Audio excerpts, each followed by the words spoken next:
11, donde se habla del hotel más selecto del mundo. ¿Conocen la poesía de los hoteles? Nos preguntó Cornel St. Este tema tiene mucha miga. Hay hoteles de ambiente familiar donde nos encontramos más a gusto que en nuestro hogar, con las ventajas añadidas de que gozamos de una mayor independencia, libres de las tensiones familiares. Hay hoteles apacibles, amables y cómodos.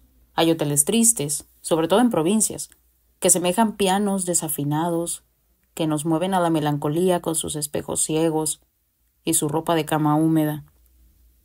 También hay, claro está, hoteles malditos, con olor a muerte, que nos sumen en la desesperación, muy apropiados para suicidarse una noche de noviembre. Hay hoteles joviales, en los que el agua ríe al salir borbollando de los grifos. Hay hoteles severos, solemnes, mudos, hoteles parlanchines, hoteles crápulas, hoteles señoriales, fiables, tranquilos, cubiertos de la noble patina del pasado, hoteles livianos, hoteles pesados, hoteles sanos, en los que incluso los desagües irradian luminosidad, y hoteles enfermos donde cojea la mesa, renquea la silla, los armarios andan con muletas, los sofás padecen tisis, las almohadas yacen moribundas sobre la cama. En pocas palabras, hay hoteles de toda clase. Camino de vuelta de mi viaje más reciente por el extranjero pasé por un país pequeño, y allí descubrí un hotel al que debo rendir homenaje en un capítulo aparte. Era un establecimiento selecto, más que cualquier otro en el que me haya hospedado nunca. Me atrevo a afirmar, sin temor a equivocarme, que se trata del hotel más selecto del mundo.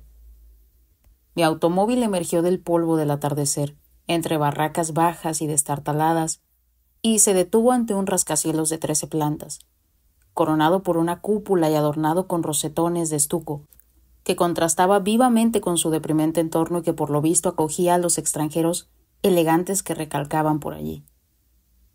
Enseguida pensé que había ido a parar a un lugar fuera de lo común. No bien tocó mi chofer la bocina. La plantilla del hotel por entero se personó ante la puerta giratoria. Serían unos 15 o 20. Componían todo un pequeño ejército.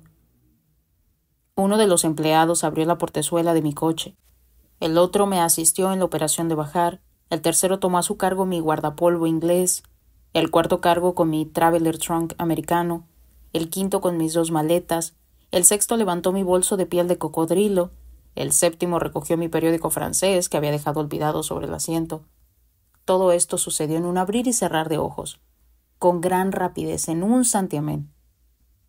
Aquellos a los que no les correspondió papel alguno en ese trabajo, callados y preparados, formaban una fila sobre la acera, en un orden distendido, en absoluto marcial pero disciplinado. Cada uno llevaba una gorra con detalles de pasamanería, una especie de uniforme de opereta extraño y violáceo. Caminé delante de ellos como pasándoles revista. En el acto, las gorras de pasamanería, obedeciendo a una voz de mando inaudible, dejaron al descubierto las cabelleras pulcramente peinadas. Era así como saludaban a los huéspedes llegados desde lejos, con un respeto profundo, franco, casi filial, que siempre albergarían en el fondo de su corazón, de donde ninguna vicisitud los apartaría jamás. Un respeto que, si no me habían manifestado hasta entonces, es solo porque hasta ese día ni siquiera me conocían. Permanecí un buen rato observando el puñado de soldados que integraban mi tropa. Me producían la impresión de que, en caso necesario, estarían dispuestos a verter su sangre por mí. Los ojos se me arrasaron en lágrimas. Ni siquiera a un rey se le habría dispensado recibimiento tan solemne. La minúscula pero valiente tropa se dispersó. No al son de una trompeta o un tambor, sino a una señal de un caballero bien afeitado y canoso que hasta entonces los había dirigido desde un segundo plano. Era el conserje. Se dirigió a mí en inglés. Por su aspecto recordaba extraordinariamente a Edison. Edison me guió con exquisita cortesía y tacto a través del vestíbulo decorado con plantas tropicales. Me invitó a entrar en un recinto que me pareció una sala muy espaciosa. Señaló un sofá de piel y me pidió que tuviera la gentileza de tomar asiento. Cuando obedecí, pulsó un botón. La sala espaciosa se elevó en silencio. Entonces me percaté de que se trataba de un ascensor. Era un aparato portentoso. Unas bombillas eléctricas de color verde claro proporcionaban una iluminación tenue que no hería la sensible vista de los huéspedes. Junto al sofá de piel había varias butacas sobre alfombras persas, de seda en cada rincón, una mesita con artículos para fumadores, revistas ilustradas, tableros de ajedrez con las piezas ya colocadas, sin duda para que los huéspedes mataran el tedio de la espera con pasatiempos provechosos y reconfortantes. Desgraciadamente no me fue posible disfrutar de ello, ya que apenas había pasado la mirada por el ascensor y me había fijado en su agradable ornamentación cuando la estancia se detuvo en un chasquido melódico. Había llegado a su destino, la primera planta. Allí me recibió una nueva cohorte de empleados uniformados de color marrón. Siguiendo las instrucciones del conserje, abrieron ambas hojas de la puerta de enfrente. Tras cruzar la antesala entré en un salón que, por sus dimensiones, habría pasado perfectamente por el salón del trono. Las cortinas de brocado caían en pliegues pintorescos a los lados de los ventanales de estilo imperio, por los que se divisaba un pequeño río de aguas bravas y azules. Completaban los aposentos un recibidor, guarnecido con sillas blancas y doradas, un comedor, un dormitorio y una suerte de sala de tertulia más pequeña. Amén de un cuarto de baño con bañera de mármol empotrada en el suelo, espejos venecianos ante los que brillaban pulverizadores de perfume, limas de uñas y un sinfín de tijeritas. En cada una de las dependencias, incluido el baño, había 3 teléfonos a disposición de los huéspedes. Uno servía para llamar al hotel, el otro para llamar a la ciudad y el tercero, de auricular rosado. Cualquiera sabe para qué serviría. Me quedé asombrado, admirando la suite. Luego le pregunté al conserje cuánto costaría, aproximadamente, alquilar aquello por un día. El conserje no respondió. Supuse que no oía bien. En eso también se asemejaba a Edison. Para entonces yo ya estaba del todo convencido de que no solo guardaba un parecido pasmoso con Edison, sino que era él en persona. De manera que repetí mi pregunta vociferando. El anciano inventor me entendió.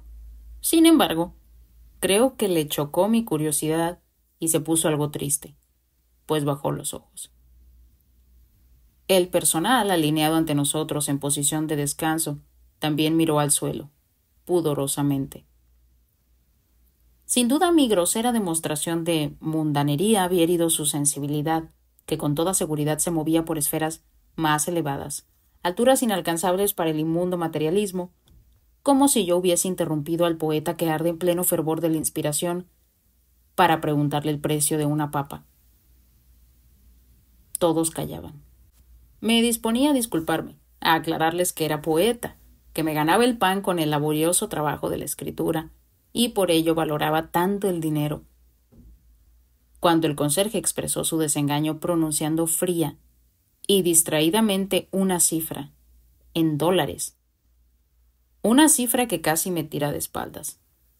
Solicité otra habitación. Tomás Alva Edison asintió con delicadeza. Me condujo al segundo piso, donde nos aguardaban unos uniformes color yema. Como tampoco juzgué adecuado el precio de aquellas habitaciones, subimos a la tercera planta, cuyo personal vestía de blanco y azul, luego a la cuarta, a la quinta, siempre más y más arriba. Por fin llegamos a la 11ª planta.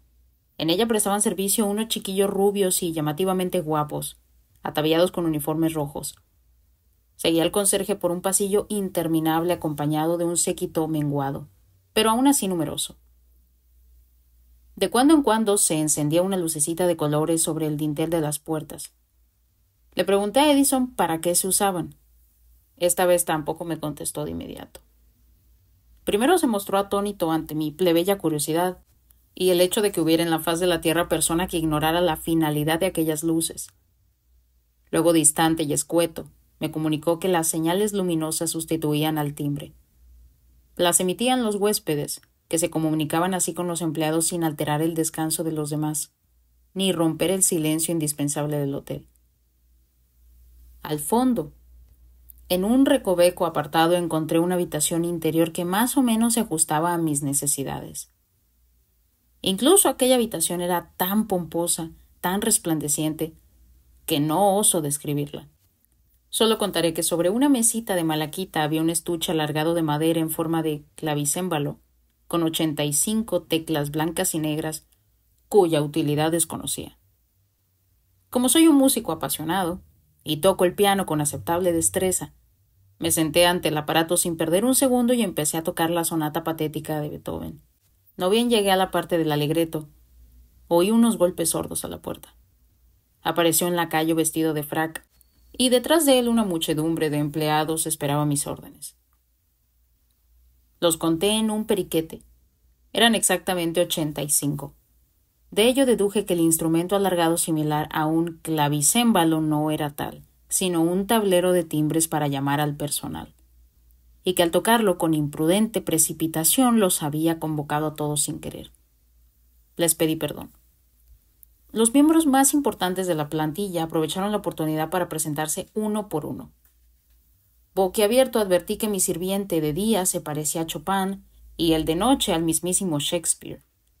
Mi estupefacción aumentó al instante siguiente cuando descubrí una pauta general en este fenómeno. La primera doncella tenía un aire a Cleo de Merode, la segunda María Antonieta, y la señora de la limpieza era idéntica a Annie Besant, la célebre teósofa. Pero mi sorpresa alcanzó su punto culminante cuando en el nutrido grupo de criados identifiqué a Eckener, el héroe que voló sobre el océano, luego a Rodin, a Bismarck, a Murillo, a un caballero barbudo y tímido que era la fiel estampa del zar ruso, de triste destino. Y eso no era todo. El secretario del hotel se asemejaba a Schopenhauer, el chef de la cocina fría a Torricelli, el de los platillos preparados a Einstein, el encargado del almacén a Caruso, y un mensajero pálido y enfermizo al triste Delfín, el hijo misteriosamente desaparecido de Luis XVI. En los leales empleados se había reencarnado toda una galería de brillantes personalidades históricas del mundo entero. No he conseguido dilucidar qué papel había desempeñado en aquello la dirección del hotel, si ésta había seleccionado al personal con este criterio específico para atraer y cautivar a los huéspedes, o si simplemente era obra del azar que se hubiesen juntado tantas figuras de cera vivientes. Les juro por todas las cosas que me son sagradas que no hay un ápice de falsedad o exageración en lo que les cuento. Allí prácticamente todos se parecían a alguien, y todo se parecía a algo.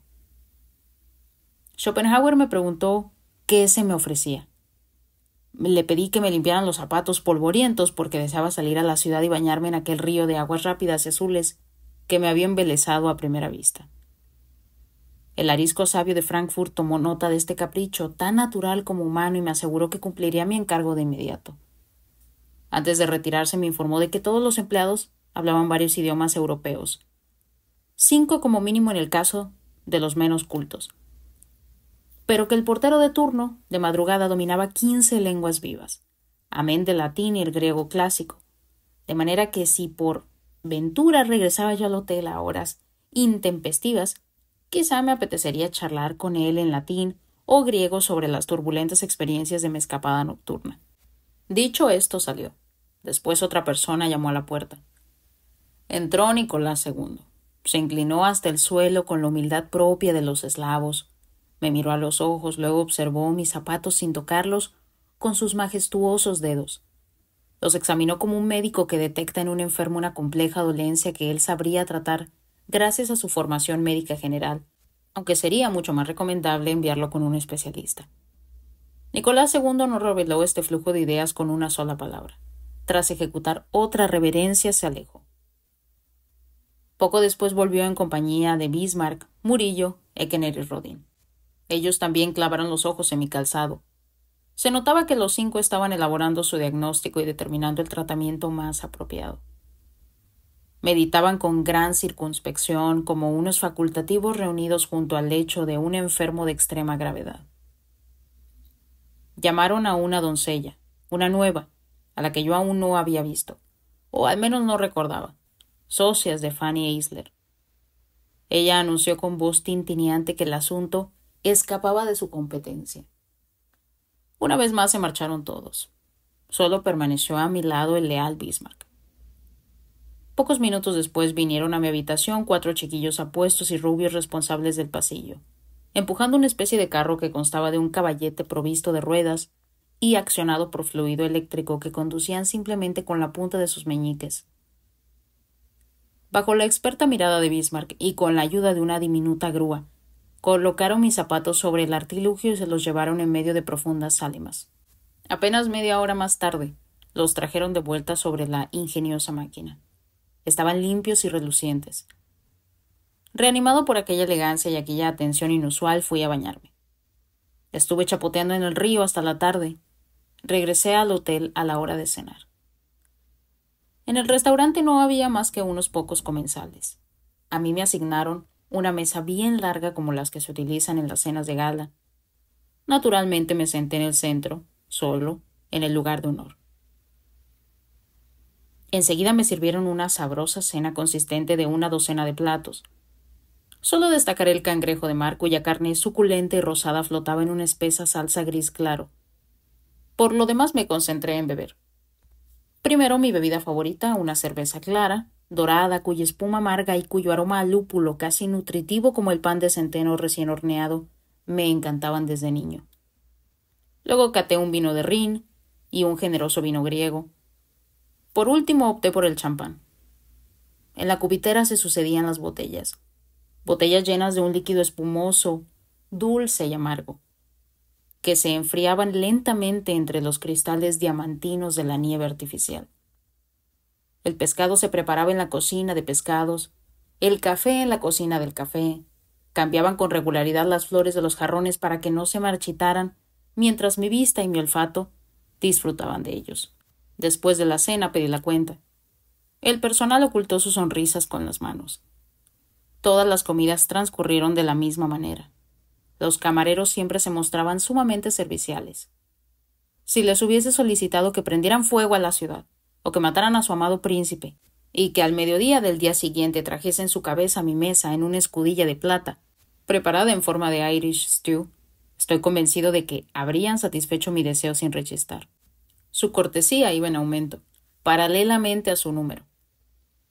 Ora lo estimaba en 400, ora en 800, y como durante mi estancia en el hotel no conté a más de 8 huéspedes, concurrí que por cada cliente, incluido yo, había alrededor de un centenar de empleados. Cuando yo avanzaba por el pasillo recubierto de alfombras que amortiguaban el menor ruido, los sirvientes se adosaban a las paredes a modo de cariátides mudas. Solo reparaba en su presencia cuando se descubrían y me saludaban en voz baja. La humildad y la educación habían pasado a formar parte orgánica de su personalidad. Más que seres humanos, eran máquinas. Ocurrió en una sola ocasión que un camarero exhaló una bocanada de humo del cigarrillo que sostenía entre los dedos. Pero en cuanto cayó en la cuenta de que yo estaba allí, se avergonzó de su vicio y el pitillo desapareció. Sigo sin saber dónde lo metió. Quizá lo tiró a uno de los ceniceros herméticamente cerrados y forrados de asbesto que había en todas partes. O quizá, asaltado por el remordimiento, se le metió en la boca un encendido, lo masticó con papel incluido y se lo tragó. Lo más probable es lo último. Insisto, el servicio era inigualable. Cada día me sorprendían con algún detalle. Me entregaban recordatorios impresos en papel japonés satinado que eran verdaderas obras de arte. Listas de precios redactadas con excelencia y repletas de información valiosa. Una y otra vez me llamaba la atención sobre los cursos de baile de Dalcroze que se impartían en el hotel, o sobre los gimnasios de Mesendig, también instalados en el hotel, el laboratorio de bacteriología del hotel, la oficina de copias, taquigrafía, mecanografía del hotel, la coquetona piscina para perros del hotel y el depósito propio de neumáticos del hotel, así como sobre el Instituto de Psicoanálisis excelentemente equipado del hotel, donde a cualquier hora del día o de la noche los especialistas atendían con alto nivel de profesionalidad a los muy estimados enfermos nerviosos y mentales del hotel. No quiero aburrirles con más pormenores, por lo que para abreviarles diré que viví durante 10 días en ese ambiente selecto y encantador. Una mañana grabé en el fonógrafo instalado junto a mi cama el mensaje de que, puesto que la tarde siguiente viajaría a casa en el tren eléctrico de las 2:11, deseaba que facturara mi equipaje con la excepción de mi bolso de piel de cocodrilo, en el que guardo mis manuscritos a mi dirección de Budapest. A Nicolás II le encargué que llevara el cilindro de cera del fonógrafo a mi amigo Edison. El zar volvió al poco rato con otro cilindro. Tras colocarlo en el aparato me enteré de que el conserje ya había tomado las medidas pertinentes. A partir de ese instante, las atenciones del personal se incrementaron minuto a minuto en progresión geométrica. Annie Besant, la mujer de la limpieza, me saludaba con hondos suspiros. Cleo de Merod, Fanny Eisler y María Antonieta revoloteaban tristemente en torno a mí, como si después de mi partida planearan cegar su corta vida, arrastradas por el desconsuelo, tomando veneno. Chopin, Einstein, Murillo, Bismarck, Schopenhauer, Torricelli, Nicolás II, Caruso, Rodin y el malogrado Delfín se cuadraban cada vez que me cruzaba con ellos en el pasillo y me dirigían un vehemente buenos días o buenas noches, que sonaba con la advertencia de los monjes de los conventos memento mori. ¿Qué insinuaban en realidad? En ocasiones pensaba que me recordaban la propina que se habían ganado con creces. Sin embargo, bastaba con echar un vistazo a sus rostros para leer en ellos la congoja que les causaba mi inminente partida. Bastaba con mirar a sus ojos, enrojecidos por el llanto que en vano pugnaban por disimular para convencerme de lo contrario. Por la noche, después de la cena, Edison me mandó por medio del camarero del restaurante un papelito sobre una bandeja de plata. Era el resguardo que atestiguaba que todo mi equipaje había sido expedido a mi casa por transporte urgente, y que el hotel naturalmente había abonado el importe del envío por anticipado. Asentí a modo de aprobación y me retiré a mi habitación. Un estridente coro masculino me deseó buenas noches cantándome al oído. Salté de la cama. No había un alma en la habitación. La explicación radica en que el atento y entusiasmado personal masculino del hotel, que como se sabe contaba con sus propios medios de grabación y reproducción, me había presentado sus respetos a través de los altavoces de la radio. Lo mismo sucedió por la mañana, con la diferencia de que entonces me despertó la voz plateada de las empleadas que me deseaban buenos días. El último día, temprano por la mañana, fui a buscar a Edison a su garita de conserje, con la intención de pagar. Al oír mencionar el dinero, esbozó una sonrisa despectiva que destilaba un dolor infinito. Me aseguró que habría tiempo de sobra para saldar mi factura, ya que mi tren salía después de las 2 y yo almorzaría en el hotel. Por lo demás, ya estaban preparando mi factura. La oficina central de cuentas estaba dándole los últimos retoques artísticos. Con el bolso de piel de cocodrilo en la mano, me encaminé lentamente hacia el bosquecillo de palmeras de la ciudad, donde hasta entonces había trabajado a diario en mi ciclo de poemas de amor, merecidamente famoso por su tono campechano y ferviente instinto, titulado Inhibiciones y transposiciones. Me senté al borde de la fuente de mármol. Permanecí un rato absorto en mis pensamientos. Luego, siguiendo el método que tan buenos resultados me había proporcionado, intenté elevarme a un estado de éxtasis creador. Asesté varios topetazos contra el borde de mármol. La única manera de sumergirme en la actividad creadora consiste en anular por completo la razón. Desgraciadamente, el sistema no surtió un efecto instantáneo. La razón es una facultad extremadamente testaruda. En aquel momento, insistía en acosarme. Aquellas personas ya me habían prevenido de que en el mundo existía la razón. Entre ellas, el personal del hotel. Estornudé, y una radio instalada en una palmera de 5 metros de altura y equipada con altavoces me transmitió los buenos deseos de los empleados de ambos sexos del hotel. A pesar de la interrupción, en el transcurso de unas horas compuse una de mis obras más importantes, un poema de 2 versos sobre el odio subconsciente que albergaba hacia mí Elinor, mi última amada. Tan colosal esfuerzo intelectual me dejó totalmente extenuado. Pasé otras 2 horas con los ojos clavados en el suelo, mientras recuperaba la razón. Volví a mis cabales al divisar un avión que aterrizaba en un claro cercano con la gracia y la liviandad de una libélula. Quiso la suerte que su siguiente etapa fuera mi patria. Sin saber por qué, subí al aparato y le ordené al piloto que me llevara a casa con urgencia. Arriba, en los aires, Cuando el altímetro ya señalaba los 7,000 metros y el río de aguas rápidas y azules se veía tan diminuto como la pulsera de platino que llevaba Elinor en la muñeca, volando sobre las nubes y las cumbres nevadas, me acordé de repente que no había pagado la factura del hotel y causalmente tampoco había dado propina a los empleados que durante casi 2 semanas habían velado por mi bienestar con tanta abnegación.